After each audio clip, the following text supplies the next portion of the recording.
JD. Ang kwentong ito ay hango sa totoong buhay. Mula ito sa isa nating kabayan na itago na lamang natin sa pangalang Arnold. Taong 1983. Leyte. Hindi maunawaan ni Arnold kung ano nga ba talaga ang trabaho ng tiyuhin. Sa pagkakalam ay sepulturero, subalit nakakapagduda ang kilos na halos gabi-gabi lumalabas, bitbit ang pala at sako. May pagkakataon na nahuli itong kakawilang, matindi ang taglay na amoy, may hahalin tulad sa nabubulok na laman. Hindi matanong dahil ayaw pag-usapan. Sa umaga ordinaryo ang kilos nito. Kakain ng agahan, magpapaalam at pupunta sa trabaho. Magtutungo ng sementeryo para simulan ang mga gawain. Tuwing hapon mag-iiba ang galaw, yung tipo na hindi makakausap sa sobrang tahimik. Pagsapit naman ng gabi ay biglang mawawala. Babalik na lang madaling araw na may dalang kakaibang amoy. Ang pala at makamay, may bahid ng dugo. Kung minsan inisip ni Arnold na baka may iba pang trabaho ang tiyuhin, kagaya ng pagkakatay. Kaso nga lang nagdadalawang isip din sa daladala nitong pala. Napapabuntong hininga na lamang at napapailing. Arnold, ang aga mo naman. Bibili ka ba ng karne? Mamaya pa kasi kami magkakatay eh. Kung gusto mo maghintay ka muna doon sa kusina, magkape ka roon. Wika ni Mang Marino, may-ari ng katayan.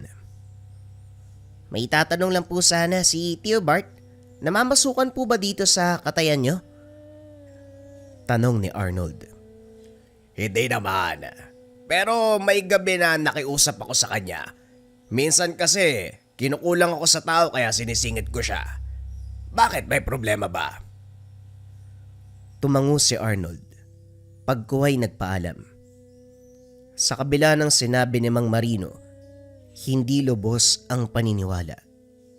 Para sa kanya, wala namang magkakatay ng baboy na nangangailangan ng pala.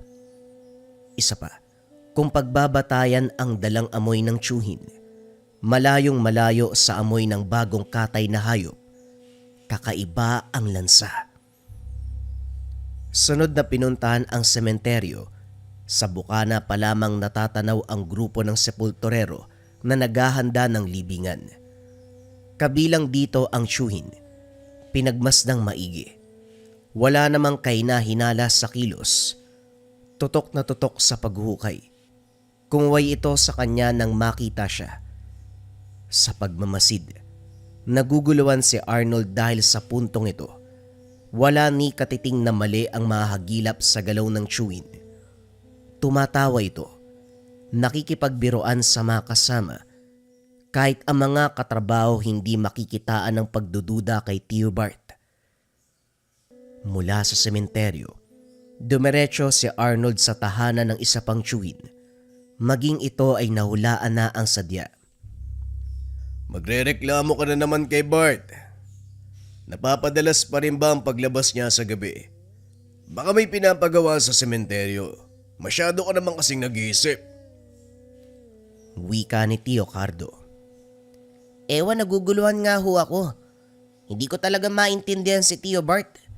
Normal ang kilos niya sa umaga tapos sa gabi, biglang nag-iibang tao. Ganyan ho ba talaga yung kapatid niyo? Malaki na ang tiyo mo. May mga bagay na siya lang ang nakakaalam. Huwag mo nang punuin. Ang importante walang nangyayaring masama. Umuwi pa naman ng ligtas si Bartolome, hindi ba? Hayaan mo na. Sa kabilang banda may punto si Tio Cardo, pero hindi niya lang maiwasang mag-alala. Pagkatapos ng pag-uusap ay nagpaalam na sa pag-uwi. Dumaan sa sementeryo, nakasalubong si Tio Bart. Sabay binagtasang daanan. Kalmado ang lahat. Tahimik. Walang imik.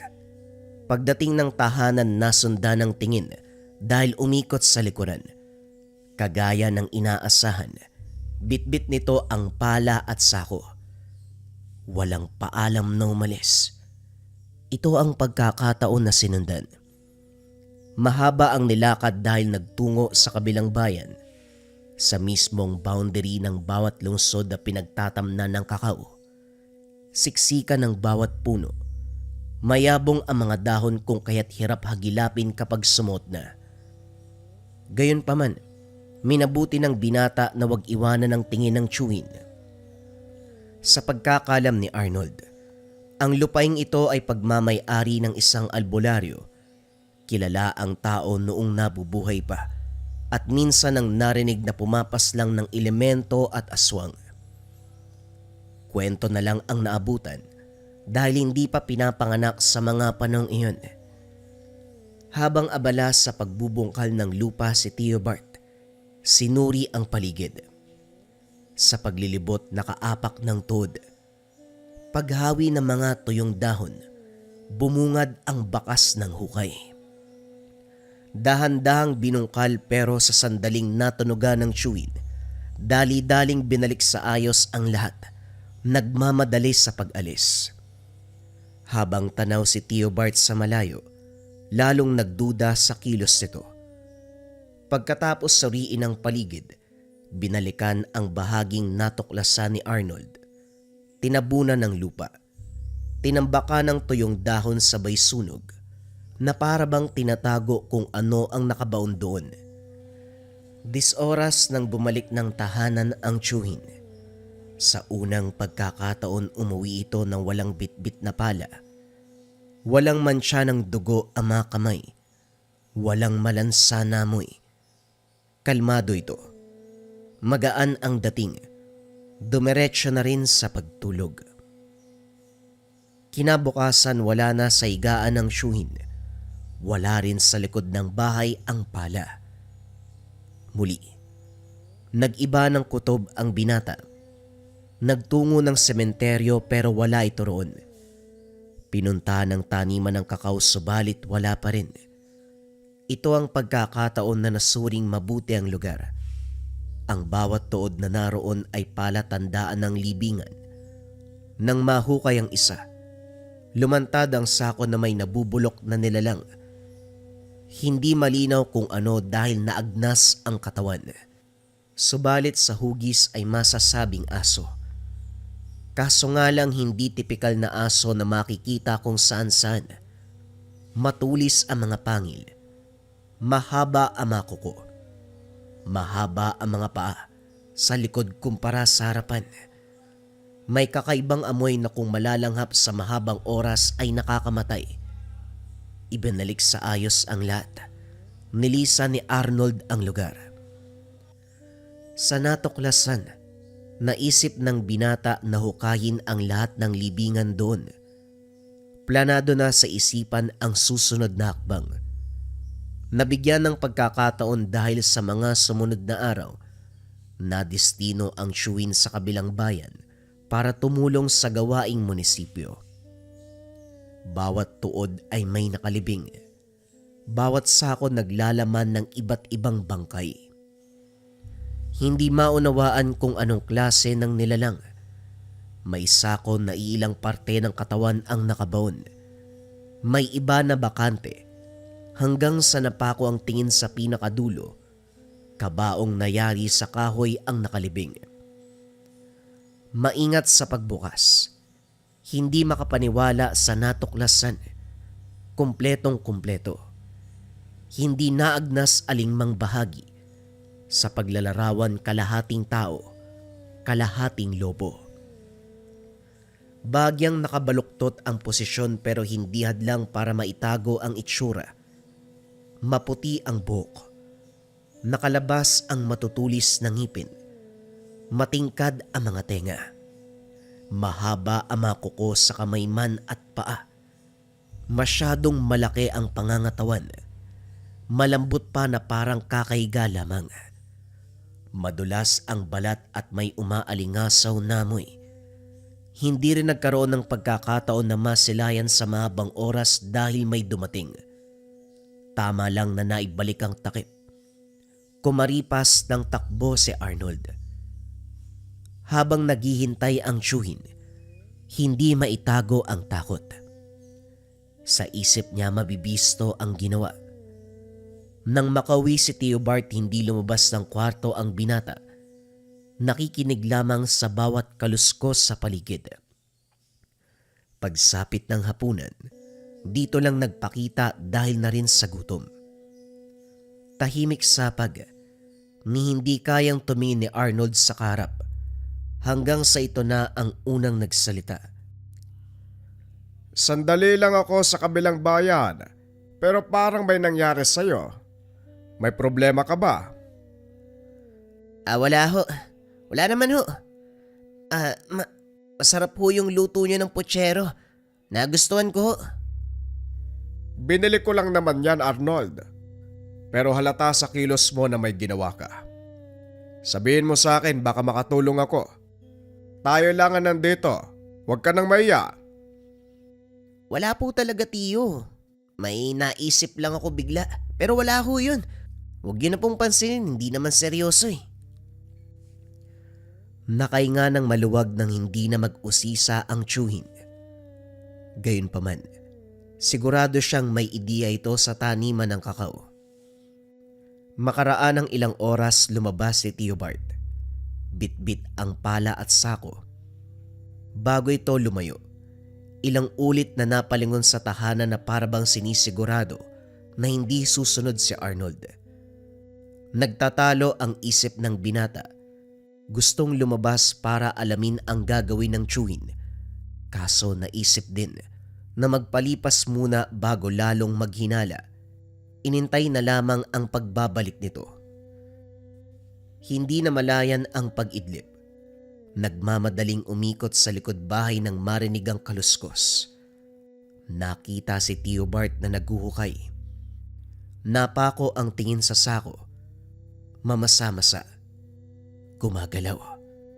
Napatitig sa tiyuhin ng lumingon. Sa hindi inaasahan, inutusan siyang hilahin ang sako patungo sa hukay. Pandidire ang naramdaman. Malagkit ang dugo. Malansa. Hindi sana dito kasi yung muntikong sementeryo may nakadiskubre. Huwag kang mag-alala. Hindi tao ang laman yan. Wika ng tiyuhin. Bago ilibing, hinambalos ng paulit-ulit ang sako. Umangil ang nilalang sa loob. Nagwawala. Pero makalipas ang ilang sandali ay nawalan ng buhay. Hindi nakatiis si Arnold. Tiyo, ano po bang laman ng sako? Bakit parang kakaiba yung ingay? Ano po bang nilalang yun nandyan? Arnold, mas mainam kung wag ka nang magtanong. Wag masyadong kuryoso sa mga bagay-bagay. Bumalik ka na sa loob. Magpanggap ka na walang nalalaman.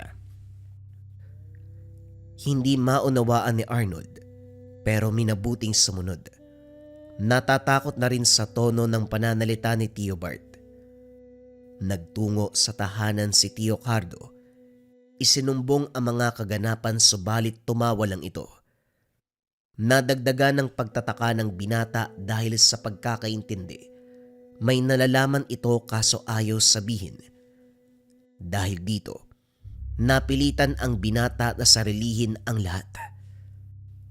Nang mga sumunod na araw ay wala pa ring nagbago. Patuloy ang pag-alis ni Tio Bart tuwing gabi.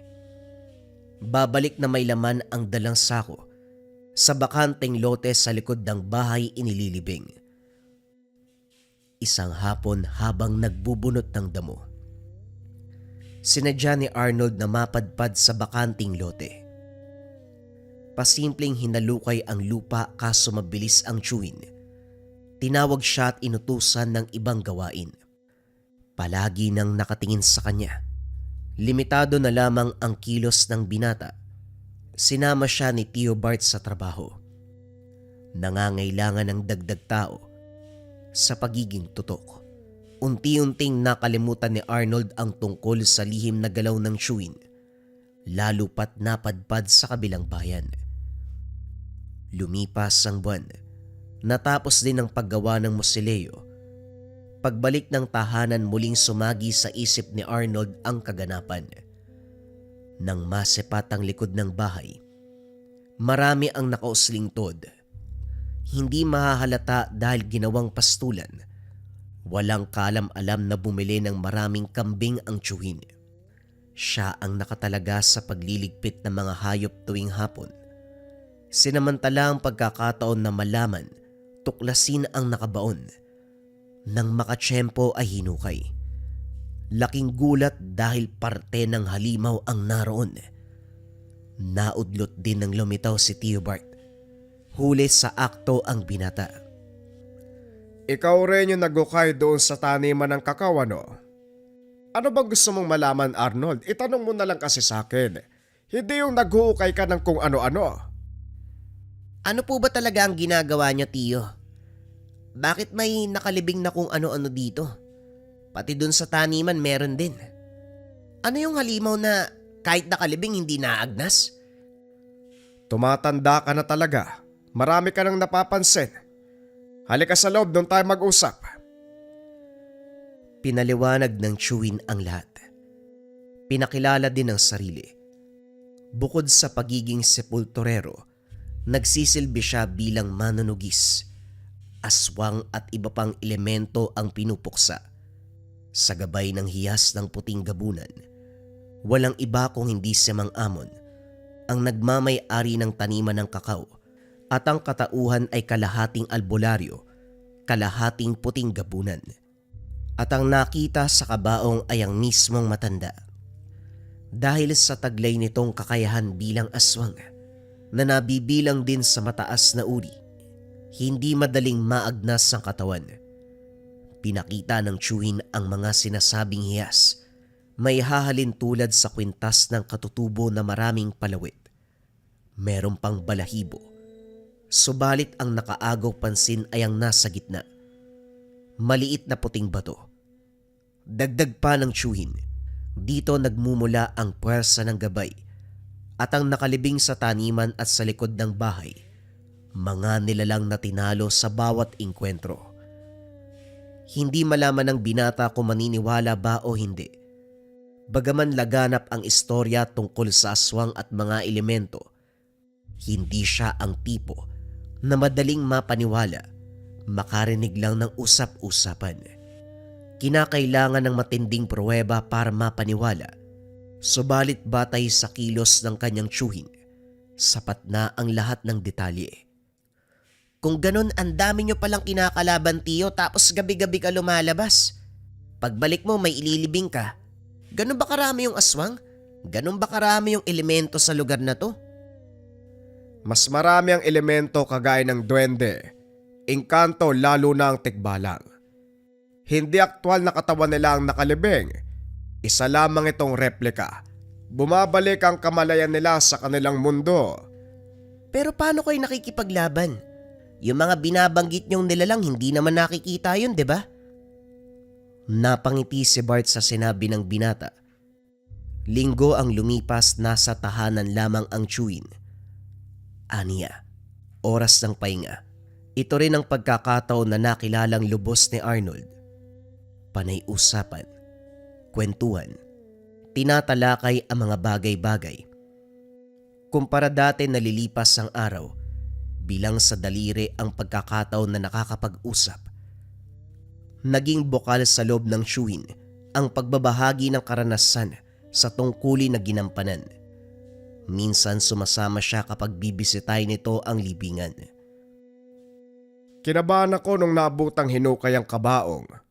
Akala ko may ibang taong nakatuklas. Mabuti na lang ikaw. Nakita mo na ang aktwal na itsura ni Mang Amon. Hindi ka ba natakot? Kung alam niyo lang po, lagpas langit yung takot ko siguro matatawa kayo. Sino bang hindi matatakot kung ganun mukha yung bubungad? Sa tanang buhay ko, unang beses ko makakita ng ganun, sa malapitan pa. Kailan po ba maaagnas ang katawan? Hindi pa ako pinapanganak nung namatay ang albularyo Hindi ko masabi. Wala akong ideya. Doon ka sa unahan. Tignan mo ng babuti kung wala pang bakas ng paghukay. Gusto ko lang makasigurado baka mamaya may nakakaalam na sa ginagawa ko Nako, mahirap na. Tumalima si Arnold. Isa-isang sinuri ang pinagtirika ng Toad. Pagdating sa unahan, otomatikong tinawag ang chewin. May gumalaw ng hukay. Nag-iba ang reaksyon ni Tio Bart. Nakawala sa libingan ang alagang duwende ng mangkukulam. Masama ang titig sa naiwang bakas. Wala na ring ideya si Arnold sa nangyari matapos pawiin. Pagbalik ng chewin, hindi masikmura ni Arnold ang bitbit. Natulala dahil ulo ng tao ang laman ng sako. Inilibing ito kapalit sa bakanting libingan nang magtanong. Sumagot na ulo ito ng mangkukulam. Nagbigay ng babala na wag munang pumunta ng taniman dahil hindi nalalayong susulpot ang alagang duwende. Nagawa ng paraan. Binuhay muli. Sunod-sunod ang pag-alis si Tio Bart at habang mag-isa sa tahanan ng binata, nakakaramdam ng presensya sa paligid at anino na bigla na lang rirehistro sa dingding. Kagaya sa mga oras na ito, panay silip sa kusina dahil may anino ng bata. Kumalansing ang mga gamit, ingay ng hagulgol na kung minsan bigla na lang ding tatawa. Sa tuwing lalapitan, walang makikita.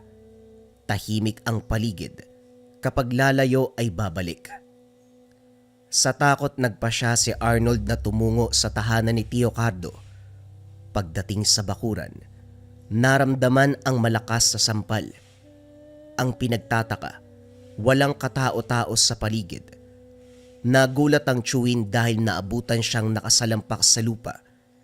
Ibinahagi ang naganap, pero maging ito ay walang nakita.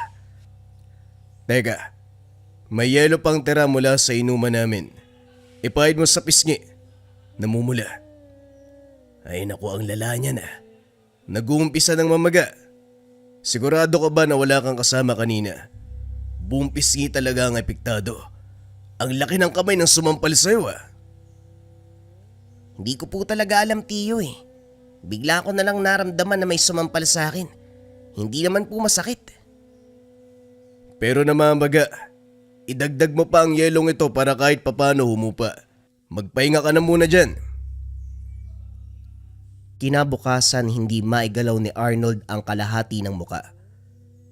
Pagtingin sa salamin, lumobo ang pisngi. Kulay lila. Gulat si Tio Cardo. Nagmamadali sa pagagilap ng gamot, subalit wala ni isa ang tumalab. Nagmistulang paralisado ang binata dahil dama sa buong katawan ang pamamanhid. Dinala sa manggagamot. Nang idaan sa pagtatawas, kumpirmadong duwende ang sumampal. Paano naman po magkakaroon ng duwende sa bakuran ko? Walang punso sa malapit. Hindi lang naman sa puno matatagpuan ang duwende. Gumagala rin yan kung saan, lalo na kung aandar ang pagiging pilyo.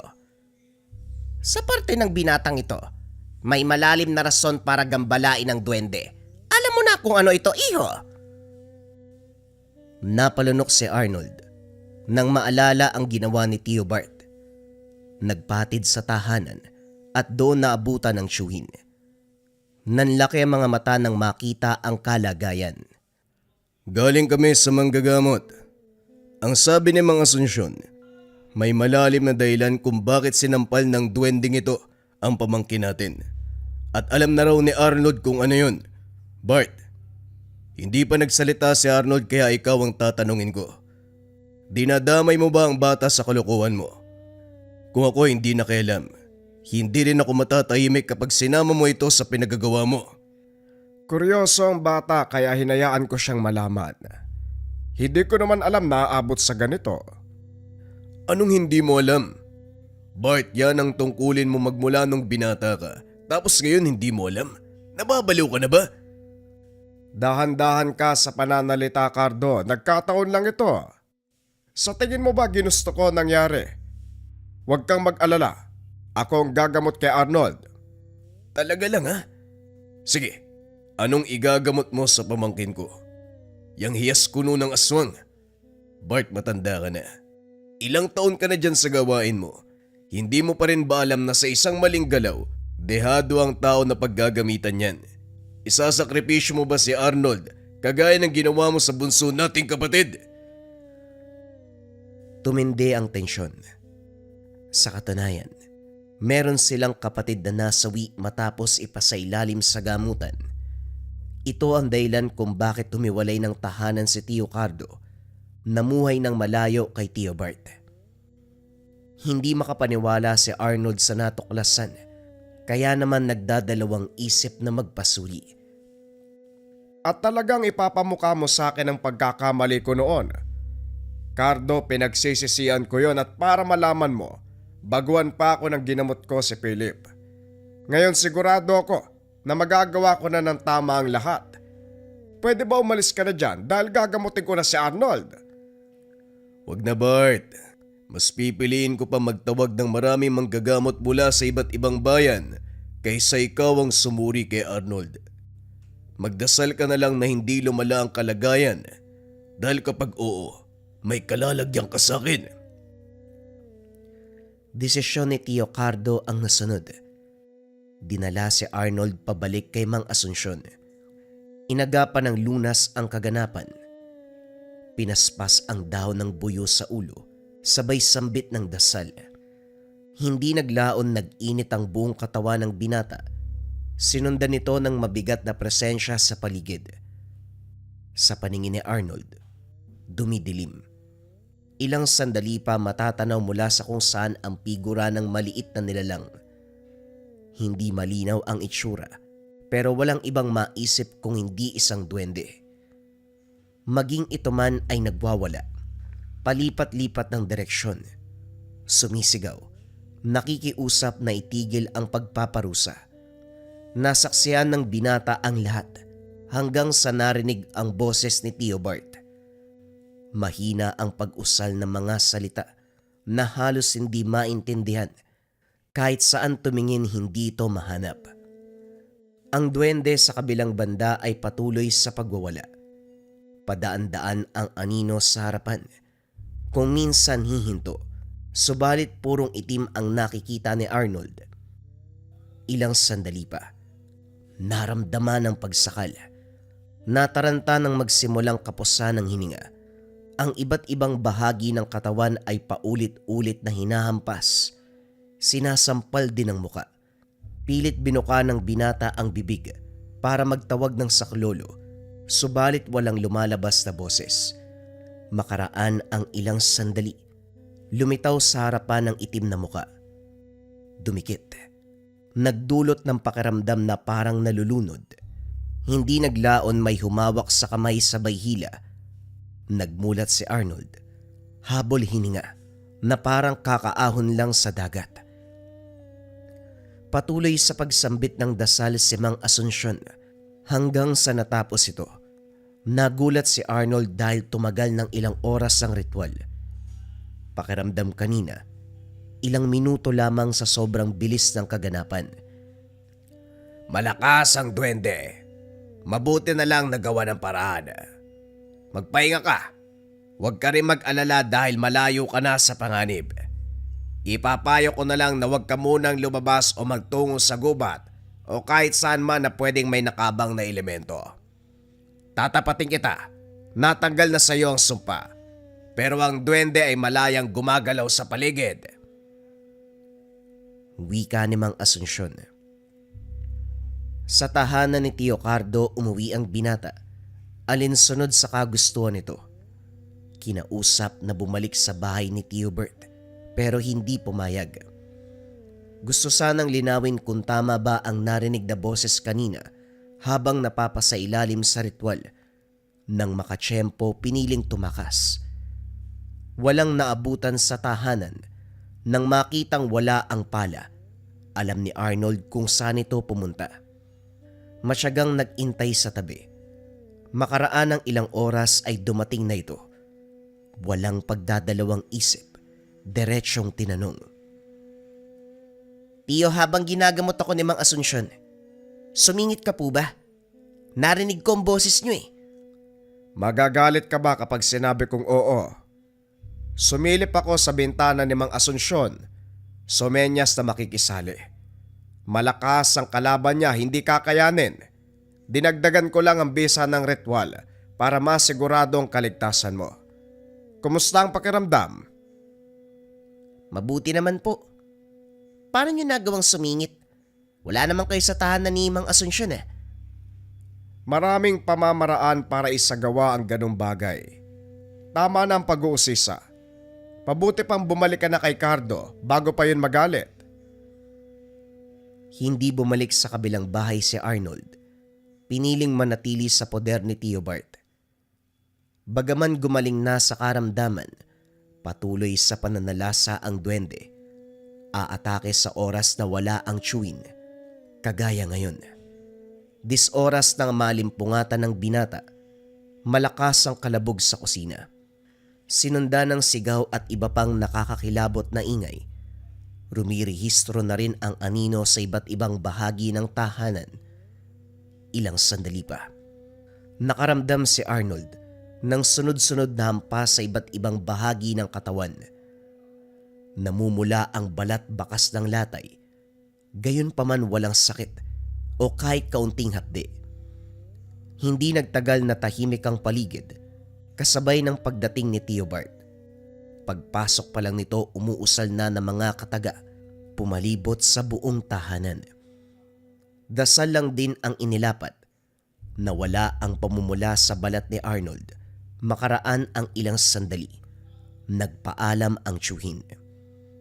Habang nag-aantay hindi mapakali, tinatakot ng ideya na baka babalik ang duwende. Hindi nagtagal. Nakampante ng bumisita si Tio Cardo. Lumipas ang mga oras. Hating gabi nang nakabalik si Theobald. Sa puntong ito maraming latay ang katawan. Punit ang damit. Ang sabi niya, dahil sa pakikipaglaban sa duwende. Wakala ko ba malakas ang tangan mo? Kaso mababang uri ng aswang nagmamay-ari niyan. Napuruan ka oh. Huwag ka magsimula, Cardo. Kakatapos ko lang sa laban ha. Konting respeto. Gusto ko lang malinawan dyan sa hawak mong gamit ano. Poprotektahan ka ba talaga niyan? Tignan mo ang nangyari oh. Nagawa kang atake ng kalaban mo. Normal yan kapag nakikipaglaban. Mapatao, aswang o anumang elemento. Hindi dahil may tangan ka, ibig sabihin hindi ka natatamaan. Hindi ka Diyos na kayang lusawin ang atake ng kalaban. Matapos nun, ilang linggo ang lumipas bago nawala ang latay sa katawan. Dito rin napansin ni Arnold ang pananatili ng chewin sa tahanan. Kung dati lumalabas sa gabi para mamuksa ng nilalang, ginugol na lamang ang oras sa pagdarasal. Ginagawa rin sa umaga at hapon. Paminsan na lang kung dumayo sa taniman ng kakao para suriin ang libingan. Sa bakanting oras nakatanaw sa likod ng bahay, nagpapakola ng dasal habang isa-isang nakatitig sa hukay. Tumagal ang ganong sitwasyon hanggang sa tahanan na lamang nakatambay ang tiyuhin. Nang mag-usisa, tapos na ang kapanahunan ng pananalasa ng mga elemento, kaya oras na para magpahinga. Gayunpaman, hindi nawalay sa isip ang tungkulin. Sa paglipas ng panahon, hindi na nasaksiyan ni Arnold ang kaganapan dahil sa pagtungtong ng 20 taon. Nakipagsapalaran sa Maynila para maghanap ng trabaho. Matagal bago nakauwi. Hindi na nakita pa ang tiyuhin na mayapa buhat ng katandaan. Sa tahanan nito, walang ibang nakatira kung hindi ang kahon na pinaglagyan ng hiyas at ang palagi niyang nakikitang pala sa tuwing ito'y umaalis tuwing gabi. Habang buhay, hinding-hindi niya makakalimutan sa kanyang isipan nang minsan siyang magkaroon ng isang tiyo na sepulturerong aswang. Depensa sa lahat ng uri ng sumpa na may kasamang rebuelta o baliksumpa. Ito ang Marahuyo Bracelet. Napakarami ng natulungan ng Marahuyo. Mula sa pagbibigay ng ginhawa sa nararamdamang sumpa at pagbabalik ng sumpa sa mga taong nang biktima sa kanila. Kung isa ka sa mga taong nabiktima ng kasamaan at kailangan mo ng proteksyon, subukan mo ang Marahuyo Bracelet. Kung interesado ka, isearch mo lang ang shop ng Lika Merchandise Marahuyo Bracelet. Mag-ingat sa mga scammers.